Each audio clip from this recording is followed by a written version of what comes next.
जय हिंद साथियों। तो आइए आज के क्लास में हम लोग देखते हैं, फिर से यहाँ पे हिस्ट्री पढ़ने वाले हैं। आज हम लोग फिर से यहाँ पे इतिहास पढ़ने वाले हैं और आज हम लोग लॉन्ग टाइप क्वेश्चन देखने वाले हैं। जो भी क्वेश्चन आपका बच गया था वो सारे क्वेश्चन आज देखने वाले हैं और आज के वीडियो से कम तो आपको 1 से 2 क्वेश्चन आपके एग्जाम में रहने वाला ही है। अगर रहे क्वेश्चन ना रहे, लेकिन आज के वीडियो से आपको काफी नॉलेज मिलेगा इतिहास में। तो आइए हम लोग यहाँ पे रूस की क्रांति पर, और उसके बाद हमारा पहला क्वेश्चन था, यहाँ पे पहला चैप्टर था राष्ट्रवाद। ये दोनों चैप्टर से हम लोग कंबाइन करके यहाँ पे कर रहे हैं और आपको यहाँ पे दोनों चैप्टर लगभग इंडेड ही है, इंडेड के चरण पर है, यानी खत्म होने के चरण पे है। तो आइए आज हम लोग देखते हैं पहले रूस के क्रांति के बारे में, क्या प्रभाव पड़ा था विश्व पर और इसका क्या कारण था। ये सारा चीज आपको बताएंगे। इसमें आपको सारा चीज आपको डिटेल्स में बता देंगे कि खूनी रविवार आखिर क्या था, बोल्शेविक क्रांति क्या था, सारा चीज देखेंगे। तो आइए बिल्कुल ध्यान से और अंत तक देखिएगा वीडियो। तो चलिए हम लोग यहाँ पे आपका जो है यहाँ पे क्वेश्चन है, यहाँ पे पहला है, रूस की क्रांति ने पूरे विश्व को प्रभावित किया, 2 उदाहरण द्वारा समझाना है। आपको यहाँ पर 2 उदाहरण बोला जाता है, देख करके आपको समझाना है। क्वेश्चन जो है बहुत वीवीआई क्वेश्चन है, आप यकीन मानिए ये क्वेश्चन बिल्कुल तरह से इंपॉर्टेंट है और आज आपको यहाँ पे याद कर लीजिएगा, ठीक है। भाषा के रूप में आपको यहाँ पे कहानी के रूप में सुनाऊंगा, आप एकदम याद रखिएगा, ठीक है। चूंकि हर चीज को आप लिखी हुई बात को ही टॉपिक बाय टॉपिक या फिर पॉइंट बाय पॉइंट लिखना जरूरी नहीं होता है। आपको सिर्फ समझना क्वेश्चन को है और सोच समझ के आंसर देना है, तो आपको नंबर भी अच्छा मिलेगा। तो यहाँ पे है क्वेश्चन है, आंसर है कि रूस की क्रांति ने पूरे विश्व को प्रभावित किया जो निम्नलिखित है। जिसका कारण निम्नलिखित है, ये हम 5 आपको यहाँ पे एग्जाम्पल दे चुके हैं। चूंकि अगर आपको 5 नंबर में अगर पूछा जाए तो यहाँ पे 5 आपको प्रभावों का वर्णन करना है, लेकिन क्वेश्चन में कहता है 2 प्रभाव का वर्णन। तो हम लोग इसमें से किन्हीं 2 का वर्णन करेंगे, लेकिन आपको सुन लेना है सारी बात। तो यहाँ पे पहला है पूंजीवादी राष्ट्रों में आर्थिक सुधार के प्रयास। देखिए जब रूस में क्रांति हुई थी, याद रखिए रूस की क्रांति ने पूरे विश्व को प्रभावित किया। इस क्वेश्चन को आपको इस रूप में भी पूछा जाएगा कि बोल्शेविक क्रांति ने पूरे विश्व को प्रभावित किया, 2 प्रभावों को लिखिए, क्योंकि रूस की क्रांति को ही बोल्शेविक क्रांति के नाम से हम लोग जानते हैं। तो यहाँ पे आपको हो जाएगा पूंजीवादी राष्ट्रों में आर्थिक सुधार के प्रयास। देखिए पूंजीवादी राष्ट्र मतलब क्या होता है? पूंजीवादी का मतलब होता है कि वैसा शासन होता है जिसमें क्या होता है कि सारे संपत्ति का जो है अधिकार निजी होता है, यानी व्यक्ति का किसी भी संपत्ति उत्पादन पर जो है निजी व्यक्ति का जो होता है अधिकार होता है। पूंजीवादी ऐसा शासन था, यानी अगर आप कोई चीज कमाते हैं, आप रुपया पैसा कमाते हैं, तो उस पर आपका अधिकार होगा, न कि आपका मतलब किसी और को होगा। सरकार का उस पर जो है अधिकार नहीं था, लेकिन यहाँ पे पूंजीवाद में ऐसा ही होता था। लेकिन साम्यवाद जो हम लोग अगले वीडियो में बता चुके हैं, बैक वीडियो में, उसमें क्या था, साम्यवाद में क्या था कि उसमें पूंजी आपकी जितना भी उत्पादन होता है उस पर सरकार का अधिकार होता था। तो इस तरह से यहाँ पे आपका पूंजीवाद में ये सारे पॉइंट आप लिख सकते हैं, ये सारे भाष्य बना के। उसके बाद यहाँ पे है सर्वहारा वर्ग के सम्मान में वृद्धि। देखिए सर्वहारा वर्ग क्या होता है, तो आपको बताए थे सर्वहारा वर्ग होता है वे वर्ग होता है समाज का वैसा वर्ग जिसमें मजदूर और किसान लोग आते हैं, श्रमिक लोग आते हैं, वही हम लोग उसको क्या कहते हैं, सर्वहारा वर्ग कहते हैं। इसके सम्मान में वृद्धि, तो समझ रहे होंगे किसान और श्रमिकों के सम्मान में क्या हुआ था, वृद्धि हुआ था। रूस की क्रांति के बाद हुआ था। इसके प्रभाव पड़ा था कि सभी देश में लगभग जो है सर्वहारा जो छोटे कैटेगरी के लोग आते थे उनका सम्मान बढ़ने लगा, ठीक है, वृद्धि हुआ। उसके बाद यहाँ पर 3 नंबर पॉइंट है कि साम्यवादी सरकारों की स्थापना। देखिए आप लोग भागिएगा नहीं, सारा चीज लिख कर भी बताऊंगा, एक एक टॉपिक समझाऊंगा। साम्यवादी सरकारों की स्थापना। देखिए साम्यवादी आपको बताए थे ना, अभी साम्यवादी क्या होता है, इसमें पूंजी का होता है, जो भी चीज उत्पादन होता है, जो भी इनकम होता है उस पर सरकार का अधिकार होता है, यानी सभी का अधिकार होता है। सरकार का हो गया तो सभी का होगा अधिकार, क्योंकि सरकार तो सबके अंदर होता है ना। तो साम्यवादी वो हो गया। आपको पूंजीवादी और साम्यवादी अलग अलग भी पूछा जाता है कि क्या समझते हैं, तो आप ये लिख सकते हैं कि साम्यवादी में क्या होता है, इसमें जो है उत्पादन पर जो है सरकार का जो है अधिकार होता है, किसी निजी या किसी पर्सनल व्यक्ति का नहीं होता है। तो सरकारों की स्थापना हुई। क्योंकि यहाँ पर देखिए रूस में जब क्रांति हुआ था ना, याद रखिएगा रूस में 2 क्रांति हुआ था। एक हुआ था 1905 ईस्वी में हुआ था, जिसको हम लोग खूनी रविवार के नाम से जानते हैं या फिर लाल रविवार के नाम से। एक हुआ था आपका 1917 में क्रांति हुआ था। 2 क्रांति, एक हुआ 1905, एक हुआ 1917।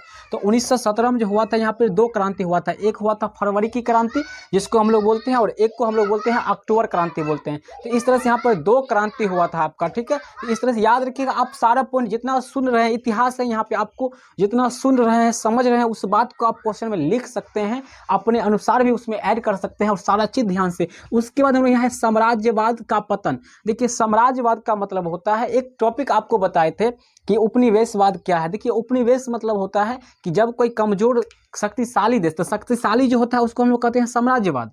अगर जो बैक वीडियो देखे होंगे वो उनको अच्छा से समझ में आता होगा कि साम्राज्यवाद मतलब होता है कि जो किसी को अपना उपनिवेश बना ले। यानी आप मान लीजिए आप खूब ताकतवर है, हेल्दी हैं, तो आप अपने से कमजोर के क्या कीजिएगा, 2 थप्पड़ देकर उसका चीज अपना सकते हैं, छीन सकते हैं। ये आपके अंदर कैपेसिटी होता है। ठीक है, साम्राज्यवाद के पास वही बात था। साम्राज्यवाद था ये शक्तिशाली होता था और ये किसी कमजोर देश को क्या करता था, लड़ाई झगड़ा करके उसको अपना में मिला करके उस पर अपना अधिकार जमाता था। तो उसी को हम लोग कहते थे उपनिवेश। जैसे मान लीजिए कि अपना भारत क्या था अभी से बहुत पहले, यानी आज़ादी से पहले अंग्रेज के हम लोग क्या थे, गुलाम थे, यानी उपनिवेश थे। वो जैसे कहता वैसे हम लोग चलते। और अंग्रेज क्या था, तो साम्राज्यवाद था, यानी जो शक्तिशाली होता है वो हो जाएगा साम्राज्यवाद। ठीक है, तो इस तरह से ये भी आप समझ गए होंगे शायद। अब यहाँ पे है 5वां पॉइंट है आपका नया शक्ति संतुलन।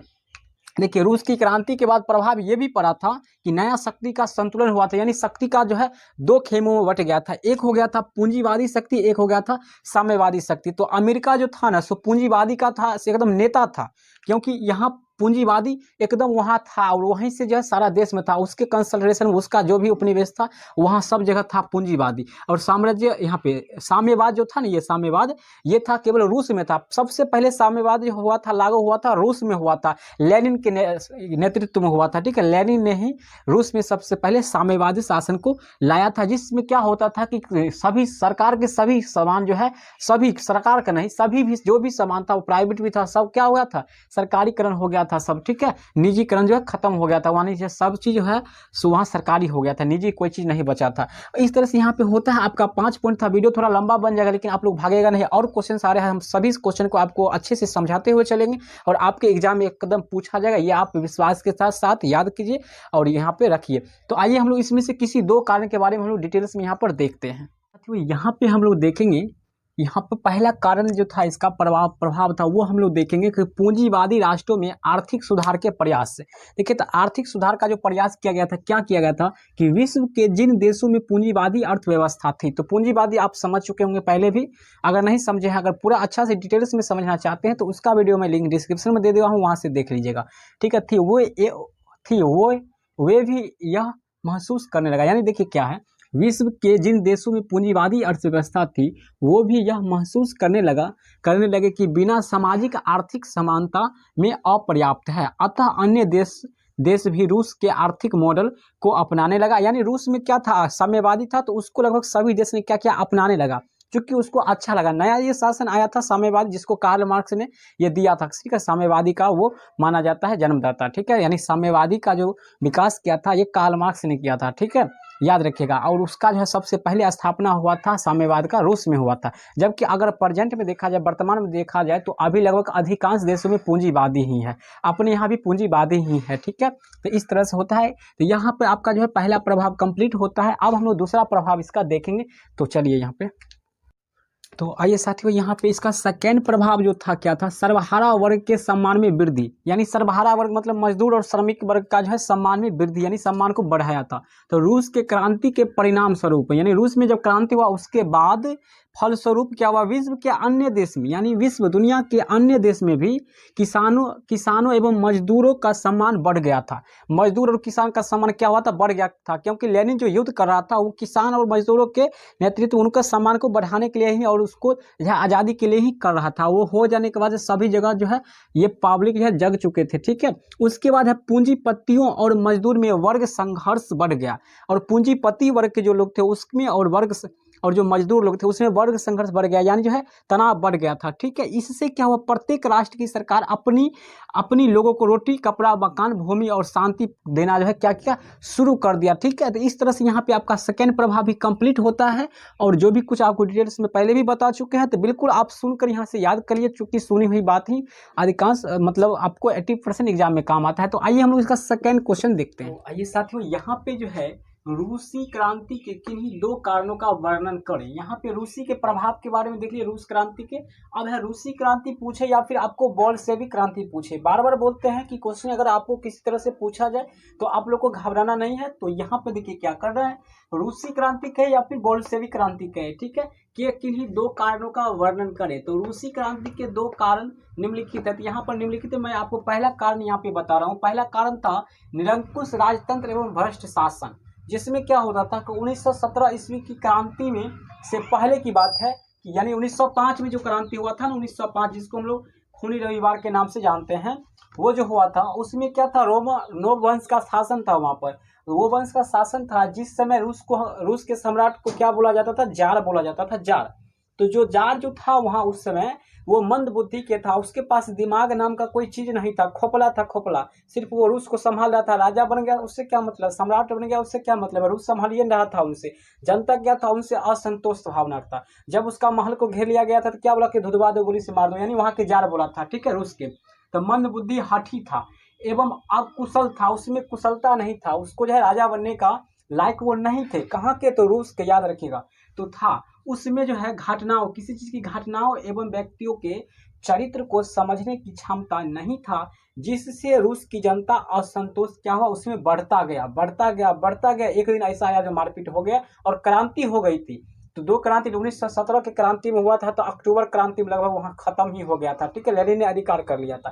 तो इस तरह से यहाँ पे पहला कारण था आपका, यहाँ पे याद रखिएगा। दूसरा कारण हम लोग यहाँ पर चलते हैं, तो यहाँ पे है आपका दूसरा है यहाँ पे कारण कि किसानों एवं मजदूरों की दयनीय स्थिति। देखिए किसानों एवं मजदूरों को क्या था, मजदूरों की दयनीय स्थिति कैसा था। तो यहाँ पर देखिए, अगर आपको इस तरह से अगर टॉपिक यहाँ पर दो कारण पूछा तो हम यहाँ पर दो कारण आपको बता रहे हैं, लेकिन यहाँ पर आपको कुछ कारण दे दिए हैं 5। अगर आप कारण का सिर्फ ये हेडलाइन जान जाते हैं तो आप इस पर 2-4 लाइन बना सकते हैं और आप आसानी से अच्छे नंबर ले सकते हैं। तो आइए यहाँ पर देखते हैं क्या था स्थिति। तो रूस की अधिकतर जनता कृषक थे। कैसा था, कृषक थे। अपना भारत क्या है, कृषि प्रधान देश है। अपना भारत कैसा देश है, कृषि प्रधान देश है, जहां क्या होता है, अधिकांश लोग कृषक होते हैं, अर्थात किसान होते हैं। ऐसा ही था यहाँ पे रूस में था अधिकांश, उस समय की बात है जब क्रांति हुई थी। कृषक थे, यानी जो था किसान था, क्योंकि रूस भी अपना जिगरी दोस्त है भारत का, इसलिए वहां भी कृषक अधिक था। किसानों की स्थिति अर्धदासी की तरह था। किसानों का स्थिति क्या था उस समय, उसका कंडीशन था अर्धदासी, यानी जो किसान तो करता है लेकिन दासी के रूप में करता है, ठीक है, गुलामी की तरह, ठीक है। और उन पर अनेक प्रतिबंध था, किसानों के ऊपर क्या था, अनेक प्रतिबंध था, कर लागू हो चुका था, जिससे वो क्या था, दबोचे जा रहे थे। एक थे जार अलेक्जेंडर द्वितीय ने 1861 में जो है दास प्रथा, शायद यहाँ पे दास प्रथा को खत्म कर दिया था, उसका कोई प्रभाव नहीं पड़ा था, ठीक है, यानी कृषि दास था। 1861 में जो था ना, जार अलेक्जेंडर जो था द्वितीय, कृषि दासता खत्म कर दिया था, जो कि किसान पर उसका विशेष प्रभाव नहीं पड़ा था। उससे फिर भी वो था कमजोर ही रहा और वो अर्धदासी की तरह ही बना रहा। अतः यहाँ पे क्या हो जाएगा कि अधिकांश किसान गरीबी रेखा के नीचे जीवन व्यतीत करता था। देखिए, अगर गरीबी का अगर आप लोग डिफिनेशन करते हैं यहाँ पर, तो इसका वास्तविक रूप से डिफिनेशन क्या होना चाहिए कि गरीब ऐसा स्थिति होता है जिससे व्यक्ति को भोजन, वस्त्र, आवास ये नहीं मिलता है, तब जाकर वो गरीब कहलाता है, ठीक है। अर्थात ये गरीबी उससे भी नीचे रेखा जो है ये जीवन यापन कर रहा था उस समय के लोग। तो इस तरह से वहां पे क्रांति का जो है कारण बनते गया, ठीक है, बनते गया। और एक दिन क्या हुआ कि लाठीचार्ज होना शुरू हो गया था, युद्ध आरंभ हो गया था। तो चलिए हम लोग देखते हैं अगला क्वेश्चन। आइए साथियों, यहाँ पे आपका है 3 नंबर सवाल है यहाँ पे कि साम्यवाद एक नई आर्थिक और सामाजिक व्यवस्था थी, कैसे। इस बात को आपको बताना है कि साम्यवाद एक नई आर्थिक और सामाजिक व्यवस्था थी, कैसे, जो कि सबसे पहले रूस में लागू हुआ था। हम लोग पीछे बात किए थे कि साम्यवाद, जिसको समाजवादी भी हम लोग बोलते हैं, याद रखिएगा, समाजवादी और साम्राज्यवाद दोनों में अंतर होता है, ठीक है। तो अंतर यहाँ पे समझिए, साम्यवाद या समाजवादी और साम्राज्यवाद। साम्राज्य का मतलब होता है जो शक्तिशाली देश होता है उसको हम लोग साम्राज्य कहते हैं, लेकिन यहाँ पे समाजवादी या फिर साम्यवादी का मतलब होता है कि वैसा शासन होता है जिसमें क्या होता है कि उत्पादन के सभी साधनों पर जो होता है सरकार का नियंत्रण होता है। तो आइए इसका आंसर देखते हैं हम लोग, क्या है कि 1917 ईस्वी की बोल्शेविक क्रांति से पहले, आप लोग को पता है कि 1917 में जो हुआ था अक्टूबर की क्रांति, जिसको हम लोग बोल्शेविक क्रांति के नाम से भी जानते हैं। तो उससे पहले क्या था, पूरे विश्व में कौन सा व्यवस्था था, पूंजीवादी व्यवस्था था। कैसा व्यवस्था थी, पूंजीवादी। और पूंजीवादी में क्या होता है कि सारा संपत्ति जो क्या होता है एक व्यक्तिगत अधिकार होता है, यानी अगर आप कमा रहे हैं तो आपका अधिकार होगा उस पर और किसी का नहीं हो सकता अधिकार, ठीक है। यानी आपके मम्मी पापा का हो सकता है, यानी हम लोग का, या फिर अदरवाइज का नहीं हो सकता है, ये बात होता है, ठीक है, पूंजीवादी में। लेकिन साम्यवाद में क्या होता है कि आप जो कमाते हैं उस पर क्या होता है, ये सरकार के जितने भी है सरकारी वस्तु उस पर राष्ट्रीयकरण कर दिया जाता है, यानी सभी चीज़ें निजी हो जाते हैं, मतलब सरकारी हो जाते हैं, ठीक है। तो यहाँ पे समझिए कि पूंजीवादी व्यवस्था थी जिसमें क्या होता था कि उत्पादन के साधनों पर व्यक्तिगत अधिकार माना जाता था, यानी जो उत्पादन का साधन है उस पर निजी माना जाता था, अधिकार व्यक्तिगत नियंत्रण माना जाता था। लेकिन लेनिन ने, जानते हैं आप लोग बोल्शेविक दल के नेता कौन थे, लेनिन। लेनिन ने क्या किया, लेनिन की दृष्टि में पूंजीवादी क्या था, एक अभिशाप था, वो उसका सबसे पक्का विरोधी था। ठीक है, विरोधी था। वह पूंजीवादी को खत्म कर एक नई समाज की स्थापना करना चाहते थे। क्या चाहते थे वो, कि वो चाहते थे लेनिन कि रूस में हम पूंजीवादी को खत्म करके और एक नई आर्थिक सामाजिक व्यवस्था को लाए, जो क्या था, साम्यवादी को लाना चाहता था और लाए भी। तो यहाँ पे पूंजी लाना चाहते हैं जिससे हर व्यक्ति क्या था, ये क्या होता है साम्यवादी में, कि जिससे हर व्यक्ति कामगार हो जाता है। यानी साम्यवादी था ऐसा कि जब राष्ट्रीयकरण कर दिया जाता है हर चीज़ को, तो उसमें सभी व्यक्ति लगभग कामगार, यानी सभी को रोजगार मिल जाता है। ठीक है, यहाँ पे सभी व्यक्ति कामगार हो। इस लक्ष्य को पूरा करने के लिए, इस बात को पूरा करने के लिए लेनिन ने क्या किया, उसने साम्यवादी व्यवस्था का श्री गणेशाय किया। यहाँ पर है श्री गणेशाय किया। ठीक है, उन्होंने क्या किया, अपने लक्ष्य को पूरा के लिए यानी पूंजीवाद को खत्म करने के लिए किस नीति को अपनाया, तो साम्यवादी शासन का श्री गणेशाय किया। यानी रूस में सबसे पहले अगर क्वेश्चन पूछा जाए आपको ऑब्जेक्टिव में, ऑब्जेक्टिव में, कि साम्यवादी शासन सबसे पहले कहाँ लागू हुआ था, तो रूस बोलना है, रूस। और किसके नेतृत्व में हुआ था, लेनिन के नेतृत्व में हुआ था। ठीक है, लेनिन ने ही किया था। ठीक है, गणेशाय किया, अर्थात रूस में नई सामाजिक आर्थिक व्यवस्था की स्थापना हुई। इस तरह से नई आर्थिक सामाजिक क्या होता है की व्यवस्था स्थापना होती है। इस तरह देश की सारी संपत्ति, देखिए साम्यवादी में क्या होता है कि इस तरह से देश की सारी संपत्तियां क्या होता है, राष्ट्रीयकरण कर दिया जाता है। राष्ट्रीयकरण मतलब समझ रहे हैं ना, कि सरकारी बोल दिया जाता है, सरकारी कर दिया जाता है, जितना सामान होता है सबको। ठीक है, लेकिन पूंजीवादी में ऐसा नहीं था। पूंजीवादी में बड़े बड़े उद्योगपति कंपनी होता है, उसका अपना संपत्ति होता है, लेकिन वहाँ पे उस समय नहीं था। साम्यवादी में ऐसा नहीं होता है। साम्यवादी में जितना भी चीज़ है सब क्या हो जाएगा, सरकारी हो जाएगा, उस पर सभी का अधिकार हो जाता है। ठीक है, राष्ट्रीयकरण कर दिया गया। अतः एक वर्ग विहीन और शोषण मुक्त नई सामाजिक आर्थिक व्यवस्था की स्थापना हुई। इस तरह से क्या होता है, रूस से लेकर कई देशों में इसका प्रभाव भी पड़ता है। हम लोग प्रभाव पीछे देखे थे ना, तो उसमें इसका प्रभाव भी पड़ता है पूंजी और साम्यवाद का, और अधिकांश देश में धीरे धीरे लागू भी हुआ था। लेकिन अगर अभी आपको वर्तमान में बताया जाए, प्रेजेंट में आपको देखा जाए, तो लगभग पूंजीवादी अर्थव्यवस्था ही लगभग सभी जगह पर कामयाब है, अगर यानी कायम है, अभी बना हुआ है। ठीक है, तो इस तरह से आपका क्वेश्चन यहाँ पे बिल्कुल आसान तरीका से और सिंपल सी भाषा में आपको समझा चुके हैं। इसको आप लोग राइट कर सकते हैं, इसका आप लोग स्क्रीनशॉट ले सकते हैं, चूंकि ये क्वेश्चन इंपोर्टेंट है। ठीक है, और पूछा जाता है आपका ये सेकंड चैप्टर के, ये 2 चैप्टर का जो है क्वेश्चन था, और 2 चैप्टर हम लोग इंड करने वाले हैं। उसके बाद हम लोग अगला सब्जेक्ट देखेंगे आपका सिविक्स या फिर देखेंगे इकोनॉमिक्स। तो आइए हम लोग इसका अगला सवाल, यहाँ पे हम लोग का 4 नंबर क्वेश्चन है, 1848 की फ्रांसीसी क्रांति के क्या कारण था।